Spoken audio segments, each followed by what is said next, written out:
Ce vendredi 15 février 2019, le FIRCA a convié les acteurs de la filière banane dessert à un atelier de restitution de 2 projets qui avaient pour objectif respectif d'évaluer les techniques culturales en vigueur dans les exploitations industrielles de banane dessert en Côte d'Ivoire et de lutter efficacement contre les champignons post-récolte de la banane.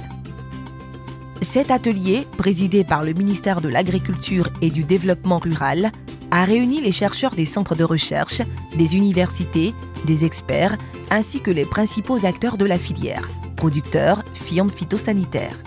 Pour rappel, le FIRCA a confié au Centre de coopération internationale en recherche agronomique pour le développement, CIRAD, en octobre 2018, une mission d'évaluation des techniques culturales en vigueur dans les exploitations industrielles de bananes dessert, afin de proposer, le cas échéant, des solutions innovantes qui pourraient être transférées dans les exploitations bananières ivoiriennes. Madame Traoré Assita, directeur du département culture d'exportation et production forestière, DCEPF, qui s'exprimait au nom du directeur exécutif du FIRCA, a indiqué que les résultats présentés au cours de l'atelier concernent la mission confiée au CIRAD en 2018 d'une part, mais également la 2e campagne de monitoring des champignons post-récolte de la banane et les conclusions des missions effectuées sur la cercosporiose en Côte d'Ivoire et ailleurs. Ainsi, cet atelier qui s'est voulu technique a permis de présenter les axes d'amélioration de la compétitivité de la filière banane ivoirienne ainsi que les innovations technologiques transférables. En effet, au cours de la phase terrain de la mission, les experts du CIRAD ont pu évaluer les pratiques culturales en matière d'irrigation, de fertilisation des sols, de contrôle des maladies et ravageurs, etc. Des techniques novatrices ont été présentées ainsi que des axes d'amélioration des pratiques culturales de la banane dessert en Côte d'Ivoire. Madame Amon Koko, qui présidait l'atelier au nom du Minader, a mis l'accent sur l'importance de la filière banane dessert pour la Côte d'Ivoire, qui fait partie des 10 pays Afrique-Caraïbes-Pacifique, ACP, exportateurs de ce fruit vers le marché européen. Avec un volume de production de plus de 300 000 tonnes par an, produit sur une superficie de 7 500 hectares, la Côte d'Ivoire occupe le premier rang des pays africains exportateurs de bananes dessert vers le marché européen, soit près de 25% des volumes totaux d'exportation des pays ACP. La filière banane dessert représente environ 3% du PIB et près de 8% du PIB agricole, constituant ainsi, après l'État, la 2e employeuse de travailleurs estimée à 12 000 directs et plus de 4 000 indirects, a conclu la représentante du Minader.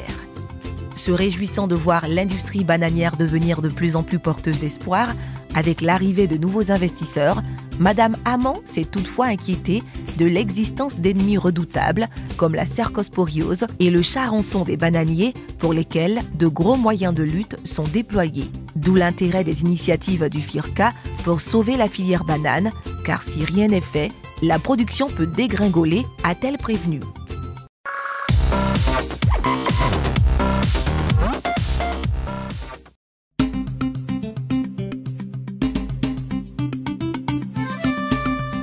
Dans sa volonté d'impulser l'intégration systématique du genre dans le secteur agricole, le FIRCA et certains de ses partenaires ont mis sur pied la plateforme Genre agricole, dont les 25 membres ont été officiellement présentés le mercredi 13 mars 2019 au siège du FIRCA à Abidjan-Cocody.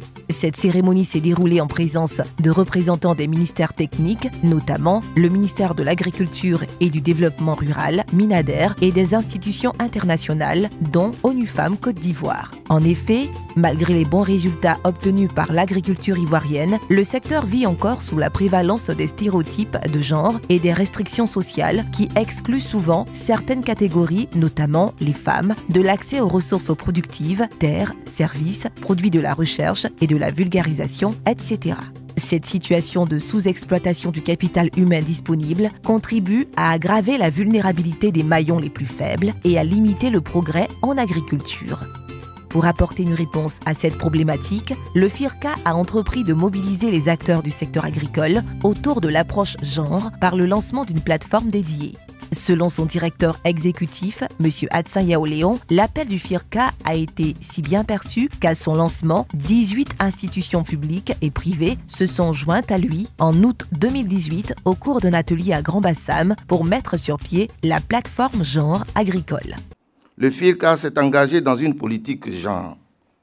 En effet, parce que la gestion durable de l'agriculture exige la participation de tous, nous avons entrepris de mobiliser les acteurs du secteur agricole autour de l'approche genre pour impulser l'intégration systématique du genre dans le secteur agricole, renforcer les analyses sexo-spécifiques, améliorer la conception des programmes et projets et surtout assurer avec l'ensemble des acteurs un monitoring plus efficace de la problématique genre. C'est cette plateforme composée de représentants d'institutions et de filières agricoles d'universités et d'institutions de recherche, de programmes, projets et structures d'appui à l'agriculture, à l'élevage et à l'agrotransformation, évaluée à 25 membres, qui a été présentée à l'ensemble des acteurs du développement agricole de notre pays. Présidée par le professeur Turquin Louise, la plateforme genre agricole vise à contribuer à l'horizon 2030 à réduire les inégalités et les disparités socio-économiques dans les chaînes de valeur agricole, à améliorer durablement la productivité agricole et à créer de la richesse afin d'être un instrument de développement rural de référence en Côte d'Ivoire et dans la sous-région.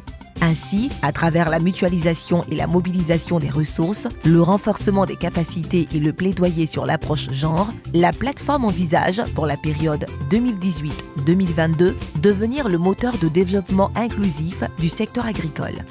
À cet effet, M. Koné Moussa, représentant le ministère de l'Agriculture et du Développement rural, Minader, a salué cette initiative, exhortant les structures et projets du secteur agricole qui ne l'ont pas encore fait à y adhérer. Il a souligné que ce département ministériel est l'un des rares en Côte d'Ivoire qui est doté d'une cellule genre.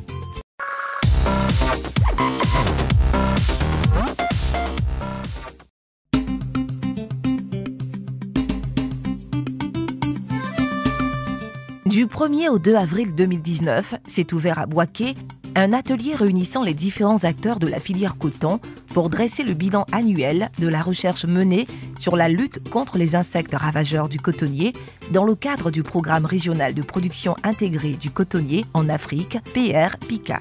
Initié par le Centre national de recherche agronomique, CNRA, en partenariat avec le Fonds interprofessionnel pour la recherche et le Conseil agricole, FIRCA, cet atelier, présidé par le ministère de l'Agriculture et du Développement rural, Minader, s'inscrivait dans le cadre de la mise en œuvre de la deuxième phase du PR-PICA, volet Côte d'Ivoire, sur la période 2016-2019.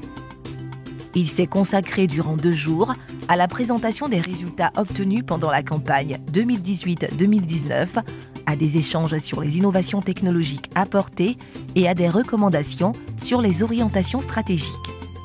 Selon le coordonnateur national du projet, Dr Oshou Germain, pour la mise en œuvre de la deuxième phase du PR-PICA, volet Côte d'Ivoire, le CNRA, le FIRCA, Intercoton et le Conseil du coton et de l'Anacarde, CCA, ont signé le contrat numéro 1255/FIRCA/RE/coton/2016, dont le présent atelier a mis en lumière les résultats obtenus au terme de la campagne 2018-2019. Nous avons travaillé sur des méthodes et programmes de gestion des ravageurs. C'est-à-dire qu'il était question qu'on définisse, qu'on cherche de nouvelles méthodes basées sur les biopesticides ou sur des nouvelles matières actives plus efficaces contre les principaux ravageurs. Et pour les matières actives chimiques, nous avons pu trouver certaines nouvelles matières actives chimiques qui sont efficaces contre ces ravageurs. Le président de Intercoton, M. Soro Yakuba, et les cotonculteurs ont unanimement noté qu'aucun objectif de production de coton ne peut être atteint sans une protection phytosanitaire efficace contre les nombreux insectes et maladies qui attaquent le cotonnier. Le producteur, il s'en va au champ, il cultive, il sème par d'une manière, si la vaselle vient détruire tous les fleurs. Donc tu vois, le cotonnier, à la fin, la personne tombe d'un pays. Donc c'est ça notre vrai truc, il faut que FIRCA nous aide avec CNRA pour qu'il fasse des richesses. Mais ce qu'ils ont fait aujourd'hui, même je suis très content, on trouve qu'ils sont allés hauteur même pour avoir le problème des ravageurs. Pour s'aimer le coton sur la récolte, ils ont fait sortir tout. Donc, ce qui recède maintenant, on trouve que le produit est un peu efficace. Avec ces ravageurs, on peut engendrer des pertes allant de 100 jusqu'à 500 kg. Cela diminue le gain du producteur. Donc, on sait qu'on a tendance à le dire, l'Ivoirien aime la qualité, non pas la quantité. On a assez de produits sur le marché, mais on leur demanderait d'en trouver des bonnes qualités. Même si cela peut nous coûter cher, mais qu'ils arrivent à faire le travail et à combattre nos ravageurs comme nous on le souhaiterait. Le PRPK, dont l'atelier a souhaité la pérennisation, permet de compléter par une approche régionale les efforts nationaux de gestion des ravageurs du cotonnier. Le représentant du FIRCA, M. Eouma Anderson, chargé de programme coton, a salué le soutien accordé par Intercoton aux activités du PRPK, évaluées à plus de 350 millions de francs CFA depuis 2010. Il a invité l'interprofession à poursuivre dans ce sens pour la consolidation des acquis de la recherche. Il a également appelé le CNRA à respecter les axes prioritaires de recherche exprimés par les acteurs de la filière et à faire diligence pour la signature de la 3e phase du projet. Retenons que le Programme régional de production intégrée du cotonnier en Afrique, PRPK, a pour objectif de contribuer à la mise en place d'une stratégie régionale de gestion intégrée des nuisibles du cotonnier dans 6 pays de l'Afrique de l'Ouest: le Bénin, la Côte d'Ivoire, le Burkina Faso, le Mali, le Sénégal et le Togo. Il se propose ainsi de contribuer de façon durable à l'amélioration de la compétitivité de la filière, à l'amélioration des revenus des producteurs, à la sécurisation de leur santé et à la préservation de l'environnement.